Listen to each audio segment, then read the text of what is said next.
it looks like I'm crying, it's not because of this review, it's because my allergies have been going completely nuts. I, on the other hand, will be crying because this is very emotional. It's because you actually have human emotions. You are not a robot like I am. Hey everyone, it's me, Aaron. I'm Michelle. This is the Quest of the Best, in which we look back at all the movies that people call the best of the year from the previous year that we did not get a chance to watch when they were in theaters. And today, I think this might be the first time we've ever done a documentary. Yeah. We tried doing a documentary last year, only to discover after the documentary was over, oh, that actually came out in 2016, not 2017. So we didn't get to talk about it at all. So yeah, I think this is the first time we've ever done a documentary, but this is one that people were asking me about, like, almost every single day. But we just didn't get a chance to watch it when it was in theaters. But yeah, this is the documentary all about Mr. Rogers. And this thing, a lot of people are calling it one of the best of the year, but it's interesting. Because I've always said when it comes to a documentary, there's two things that kind of have to work hand in hand, which is the subject matter and how well the documentary is actually made. And if you have enough of one, it can make up for a lack of the other one. But I gotta be totally honest with you, I actually feel like one of the reasons why this gets so much praise is because the subject matter of Fred Rogers is so incredibly important. Mm-hmm. I feel like the documentary itself is just kind of okay. Okay, yeah. Oh, I thought we were going to have to find this one. No. Oh, I was worried about No. It's like, yeah, Fred Rogers, like, he was an amazing person. So, of course, any documentary or anything based on him is going to be pretty amazing also. Yeah, and if you grew up with Fred Rogers, because here's the thing, I will admit, I might have watched Fred Rogers when I was a kid, but I have, like, zero memories of anything before I was 10 years old.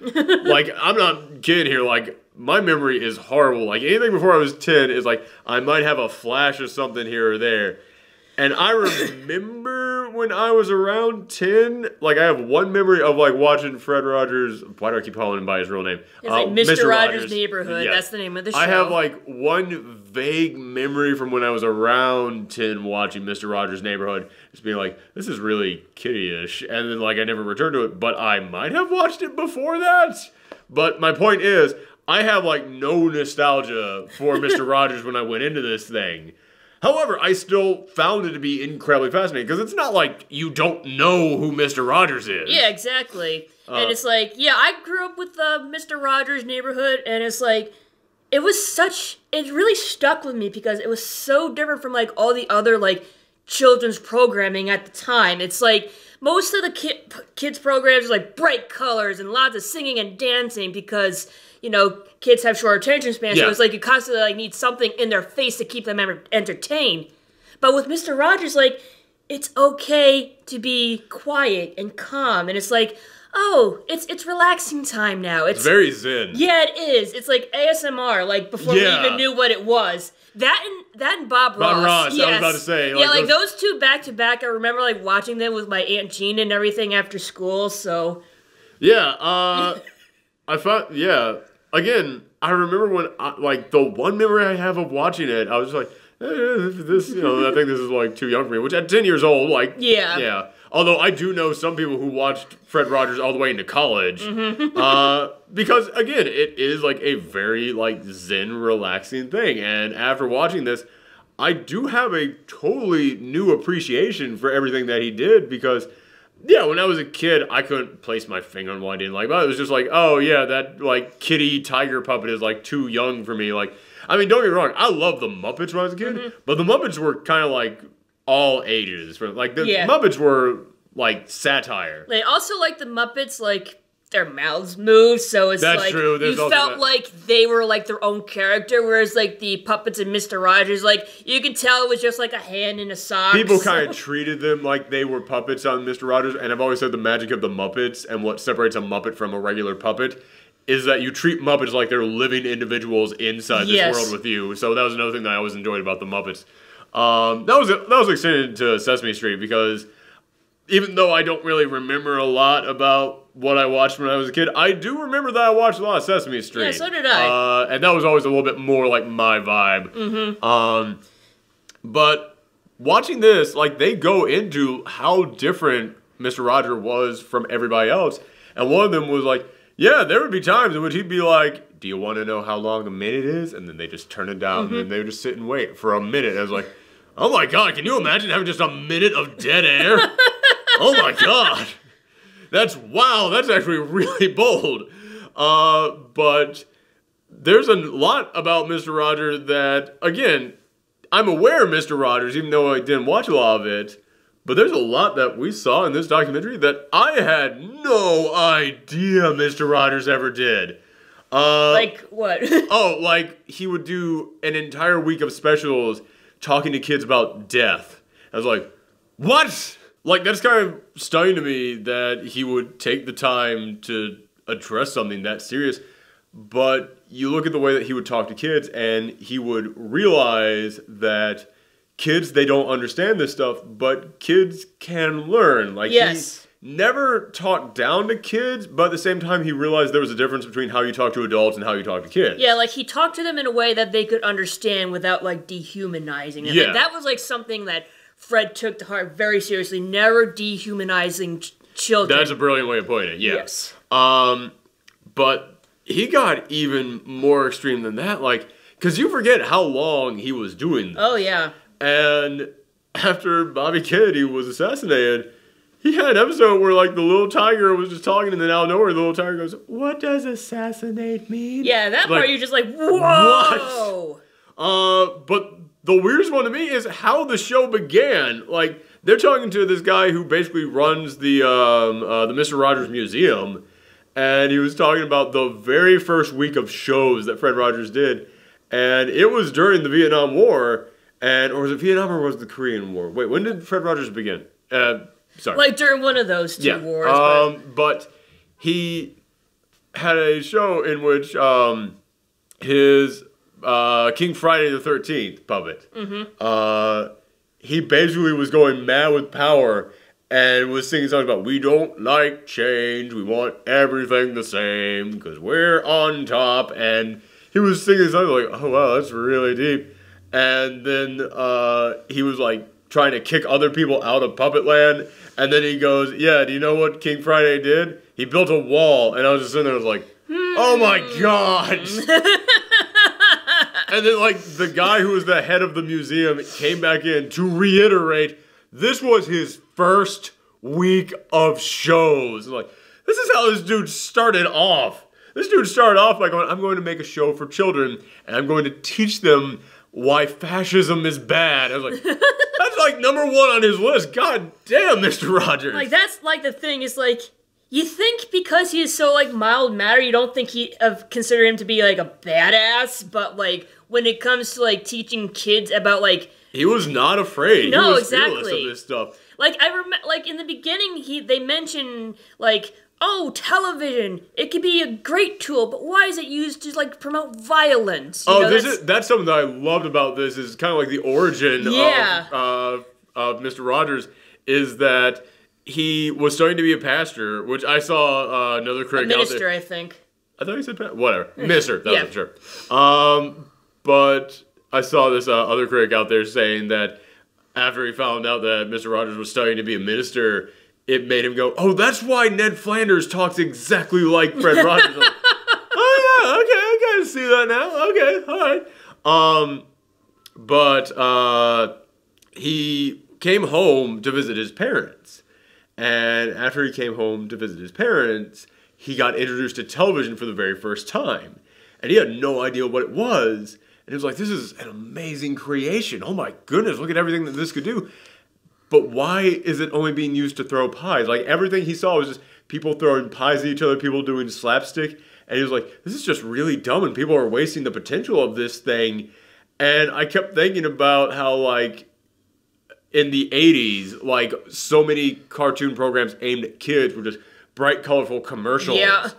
And I kept thinking, it's like, oh man, that must have been kind of like insulting to Mr. Rogers when he got to that time. But then I thought back to when he started doing this, it's like, no, television has always been that. Television has always just been loud noises to appeal to the largest audience you can possibly get.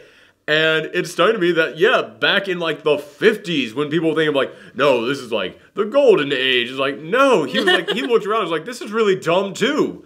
So yeah, I found that to actually be really fascinating. And I love that he had seen television for like 5 minutes before he said to his parents, you know what, before I go off and become a minister, I think I want to get into television. And they were like, you don't even know what this is.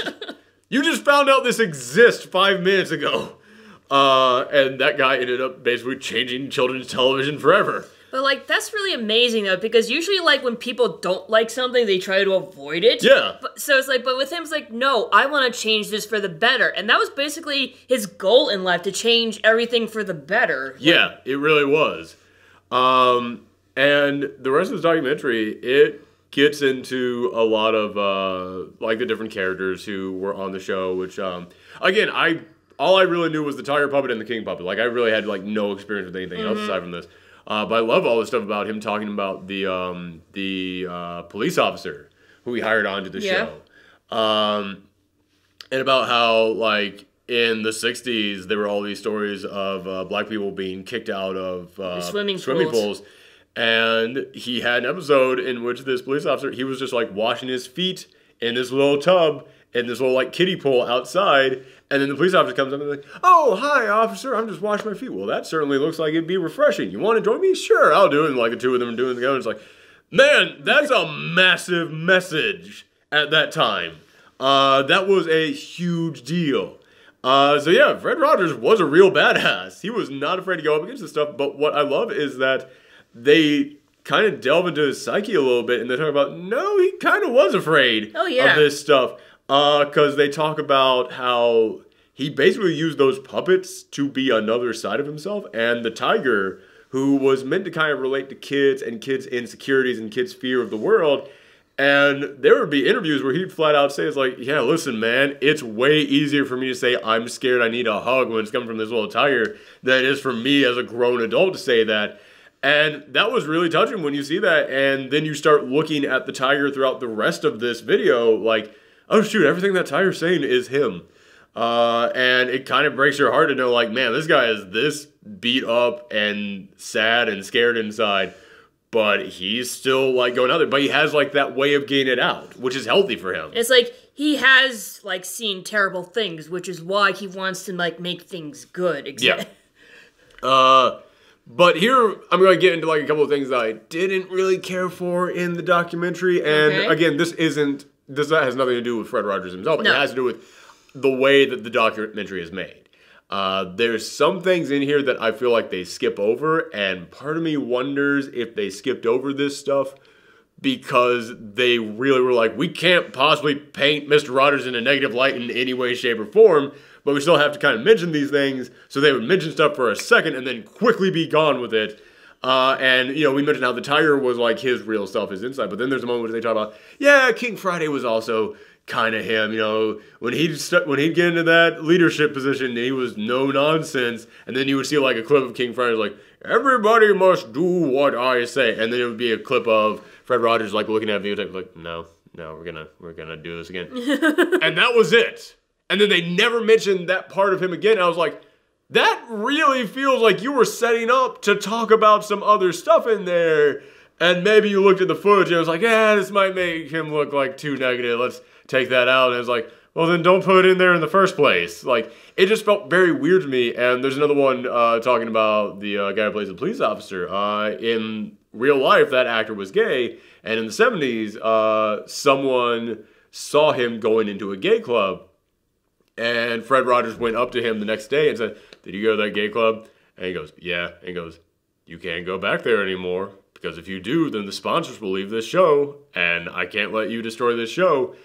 And then they like very quickly have like this short interview with his wife in which he says, I think that Fred, you know, he grew up kind of isolated. I think that, you know, like gay culture might have been a little bit too much for him. But, you know, he eventually was fine with it. And we have all these gay friends now. And, yeah, you know, he had no problem with that at all. And it was like this thing which I looked at and was like, okay, so Mr. Rogers, this is the guy who was opening and accepting of everyone, but he kind of had a problem with gay people for a bit. Eventually, he was okay with it. Yeah. But it feels like, okay, well, that would be an interesting thing to kind of learn about. Like, what was it that made him, like, learn to be okay with gay people and what was the thing that made him truly accept everyone and caused him to, like, grow a little bit more as a human being.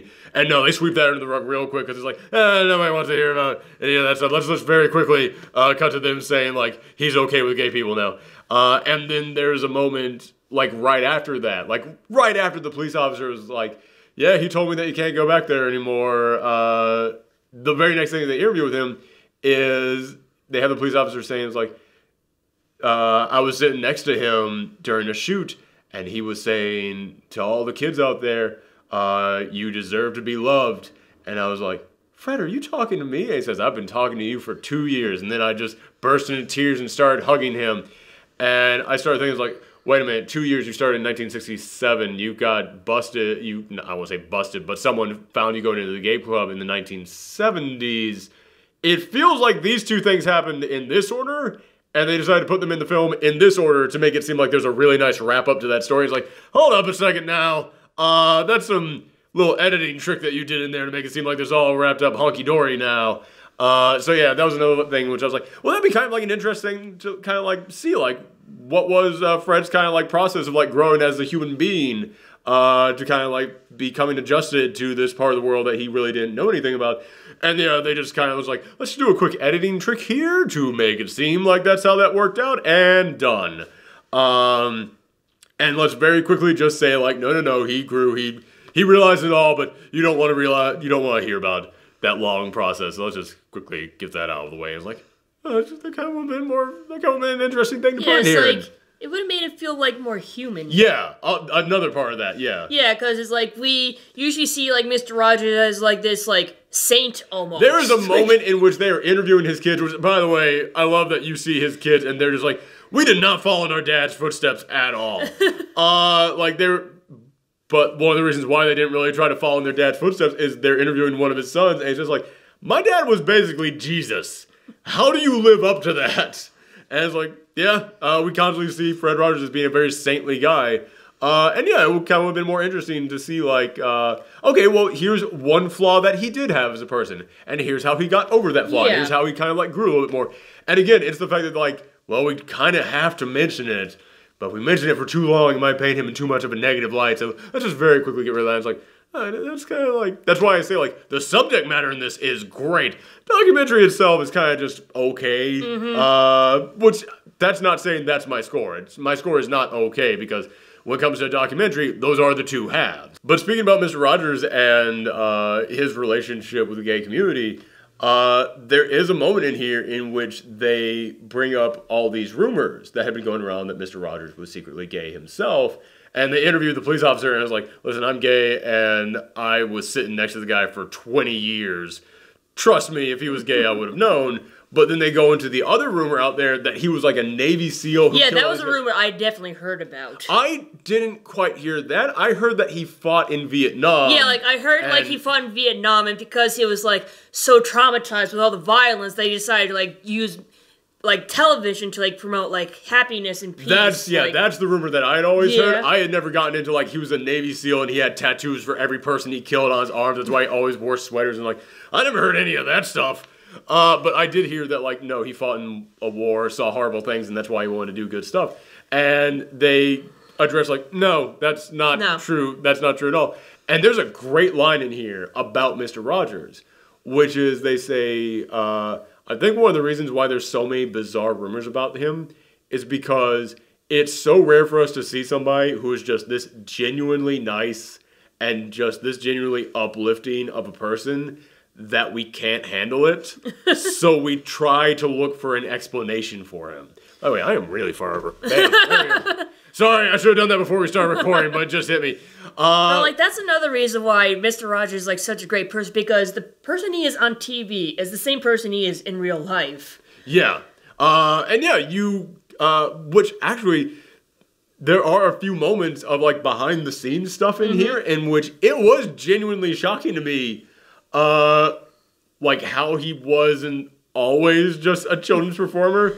I mean, he was still the same person, but he was talking about how everybody on the set would just joke and just play pranks on each other all the time. And like, there's one time that his stage manager just took a photo of his butt. And this was back when, you know, we didn't have digital film. You had to go to like the photo hut, drop off your film, come back 2 days later, and then you get your pictures in there, and you just be going through, there's the guy's butt. So yeah, it was a great long-term gag. But Mr. Rogers, one day, he went, got that film developed, never mentioned it at all. Then for Christmas, he got that guy, the stage manager, just a giant poster of his butt.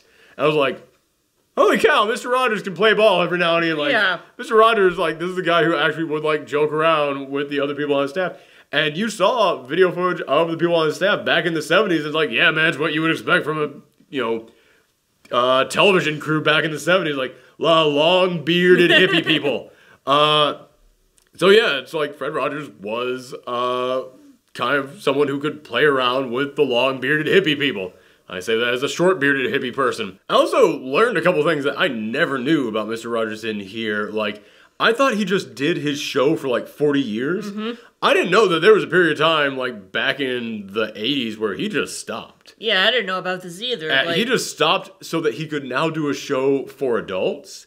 But it was still basically the Mr. Rogers Show, because Mr. Rogers Show was all about trying to teach kids about the world. And what his show for adults was that he just went around and interviewed different people in the world that you might never come across. Like, he wanted to get voices out there that you might never have heard. So that way adults could continue to, like, expand their own world, which is kind of what he was trying to do with kids. And I find that to be a really noble cause, that he was like, nah, man, even the adults out there need to learn some stuff about how the world works. And that's another thing that we have to point out about what he was trying to teach kids, is that he wasn't trying to teach kids, like, you know, the alphabet or their multiplication tables. He was trying to teach kids about the stuff that you can't learn in a book. Yeah. The stuff that really only comes from conversations and experience. Yeah, like self-worth, like that's one of those things. And it's like, yeah, adults need to realize that they're special too, just like kids. That's something that we also need to bring up. And it's another thing that I kind of wish they had gone into more detail on this, is that they bring in several clips from like Fox News when it must have been a slow-ass news day. And they're like, we need someone to be mad at today. And they just chose Fred Rogers, and they said that Fred Rogers spawned a generation of children out there who just think that they're so special, and that's why they deserve everything, and that's why nobody out there works for anything. And I just kept looking at that, and it's like, you dumb fucking idiots. It's like, when they say that, they're talking about, like, say, millennials is who they're mainly targeting with that. They're targeting, like, you know, people in their late teens, 20s, maybe even early 30s. And I just kept looking at that, it's like, he did this show since 1967, you idiots, and you're all in your 40s and 50s. You watched him when you were children making this exact message, you dumb All right. Try not to curse. Try not to curse in the Fred Rogers review. Try not to curse. And they bring up that it's like, yeah, man, people think that because he told people that you're special, that people just grew up believing they didn't need to do anything. And they actually goes like, no, you have to, I mean, they don't actually say you'd have to be an idiot to think that, but they do basically go, you all missed entirely the point of it. You missed the point. Yeah, just, but they bring in this great clip from Fred Rogers in which they said, it's like, yeah, you still have to work, you still have to go out there and do things, but when I say that you're special, it means no matter who you are, you deserve love. And Fred Rogers, he wanted to be a minister. I mean, he did end up becoming a minister. And the guy who ran the Fred Rogers Museum came in here and says, like, yeah, man, that's just straight out of the Bible, is what he was saying. Yeah, it's like love thy neighbor, literally. Well, love thy neighbor, but also it's like, you're all deserving of God's love. Yeah, like, exactly. That's in the freaking Bible, man. Yeah, and that's like, what his message of, you're all special, was. It's like, hey, man, no matter how you feel, no matter what you're going through, you deserve to be loved. And it's like, yeah, man, that's not a controversial statement. If you think that's a controversial statement, I'm not going to say anything, because it's Fred Rogers. I'll say that tomorrow in our Gauntlet of Garbage review. Yes, just save all that up for that. Save all that up for that. Save that negative energy for that. Yeah.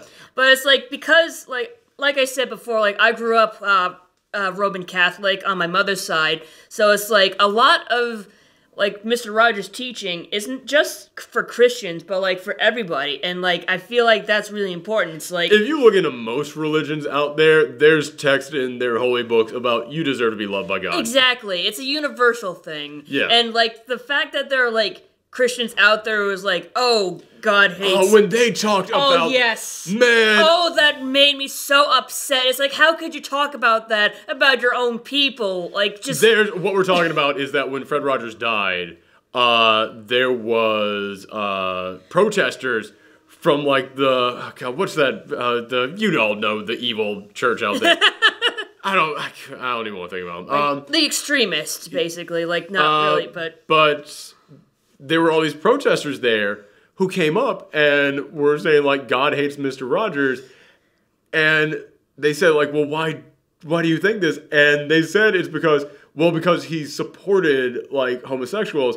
And, man, again, this is one of the reasons why I think it would have been great to go into more detail about how he learned to become, like, okay with gay people, because yeah, he did learn and grow as a human being and did eventually realize, like, oh shoot, man, this is wrong for me to be against, to have like this prejudice in me. I don't even want to say prejudice, it was more just like he was kind of uncomfortable, but he learned to get over that, and he learned to become a better person because of that. And I think it would have been great to put more of that into this, because at the end of this, after he dies, like, there's all these people out there like trying to paint him and trying to protest his own funeral because he like supported like gay people, and he supported like this group over here, he supported this group over here, and I was like, dear God, like the most wholesome person in like probably the entire world. The guy who only had like one kind of negative about him eventually learned to get over that negative and did like become a better person because of all that. And now, like, that's the thing that people are protesting at his funeral. It's like, you gotta be fun. Jesus, these people. These people. Yeah, man, it made me so mad. And there was a moment in which one of his friends talks about how when he saw those people at the funeral, he went over to talk to them because that's what Fred Rogers would have done. And he saw so many kids who just looked miserable over there, who were dragged out there by their parents to protest Fred Rogers' funeral. And I was like, Jesus, man, that is heartbreaking. The end of this film is really heartbreaking. And I know they tried to go out on more of an upbeat tone. Like, there is one final moment in here which is really, like, heartbreaking and really, like, just makes you start tearing up. But right before that, man, this has such a downer tone at the end. Because they talk about how the last time that Fred Rogers went on TV was after 9/11. Yeah. They were like, yeah, we kind of feel like we need Fred Rogers right now. And there was a stage manager there, and Fred Rogers just couldn't do it. And she was like, Fred, what's wrong? And he goes, what's the point? Like, he just has, like, this tone to him. It's like, what am I gonna do? This doesn't matter. It's like, Fred, no, you can't, like, she recites what she told him that day, and she has this tone to it, like, she thinks she's trying to say, no, Fred, this is why you're important. Like, here's all the lessons that you made us feel, and this is why it matters. But the, like, desperation in her voice, it makes it sound like, Fred, if you give up on us, then what hope is there for anyone? And there's moments in which they're talking about how, like, after he passed away, like, they're looking around at the world. It's like, we've gotten so far off track. We are worse than ever right now. And I was just like, wow, not the message that I wanted to go out on. Oh, man. Yeah, it's like, but, yeah, it's like when Mr. Rogers dies, like, no, come back, we still need you. But at the same time, it's like, you know, I'm glad he didn't see this. I know, but it's like, at the same time, relying on one person to make the world a better place is just way too much pressure. It's like, no one deserves to have that. No, exactly. So I understand why Fred Rogers was so upset when they decided to like bring him back for the 9/11 thing. But it's like, instead of relying on just one person to make the world a better place, we need to do it ourselves, all of us together. That's the big thing about this movie, is that it makes you want to go out there and be a better person and do better things, because there is a moment in which they're interviewing his old stage manager, and it's like, we just don't have nice people on TV anymore. And yeah, it did make me kind of look at it as like, we do need people out there who just are not afraid to just be overwhelmingly positive and just try and make people feel better about themselves and just try to make the world a better place. And I'm not saying we need to be like Mr. Rogers, because Mr. Rogers said, you are special the way you are. What we need to do is just like simple, nice things, like opening the door for someone, or just saying please and thank you. Like small stuff like that eventually builds up, you know? Also, just not being complete assholes. Yes, but you know what I mean. Listen, I'm on YouTube. I'll settle for that. I'll settle for people just not openly. I'll settle for like popping up YouTube and not just seeing like 100 videos recommended to me of just like, here's why this thing sucks and it just ruined my I'll settle for just never hearing the phrase ruin my childhood ever again. Like, if you can just do that, if you can just make a thumbnail for your video that just doesn't say sucks in all caps, I'll be fine with that. If you can all just tap down that level of crazy, I'm fine with that. Like, man, I had some guy get mad at me on Twitter recently because, like, I mentioned that, hey, Blizzard just confirmed that Soldier 76 in Overwatch is gay. Good for you guys out there. And he just came in with this long tirade of all the reasons that's bad, and I was like, maybe I should address this. And then I looked at his Twitter page. Every single tweet was, this thing is awful, this sucks, this is the worst thing ever, you're all terrible people. And I was like, what must it be like to be this person? I know, it's like... What is living like you like on a daily basis when all you can put out there is hate for everything else? It's like... I don't understand that. Like, how can you be so negative all the time? It has to be exhausting. I know! Trust me, I went through my angsty teenage phase and it's like, this is exhausting. I want to be positive. Oh, I feel much better now. One of my favorite stand-up comedians is Mark Maron, which I'm trying not to curse during this video, but I have to curse for this quote.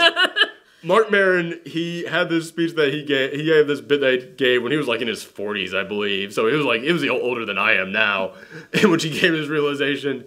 And he said, I'm trying to like lay off the fuck because I've been going around handing out a lot of fucks. And when that's all you do, eventually you become it. When you just keep going around and going, fuck you, fuck you, fuck you, you just eventually are carrying a big bag of fuck around. And that's all you are. And I don't want to be that. And I was like, that's actually one of the most insightful things I've ever heard someone say. It's like, wow, yeah, okay. Maybe I should tap that down a little bit. It's like, that's not quite as eloquent as Mr. Rogers put over the course of 4 decades, but it is kind of like the feeling that I kind of got. Yeah. It was like, yeah, man, I'll just settle for all of us just not actively trying to destroy other people's lives. Yeah. Yeah, that actually would kind of be a good start.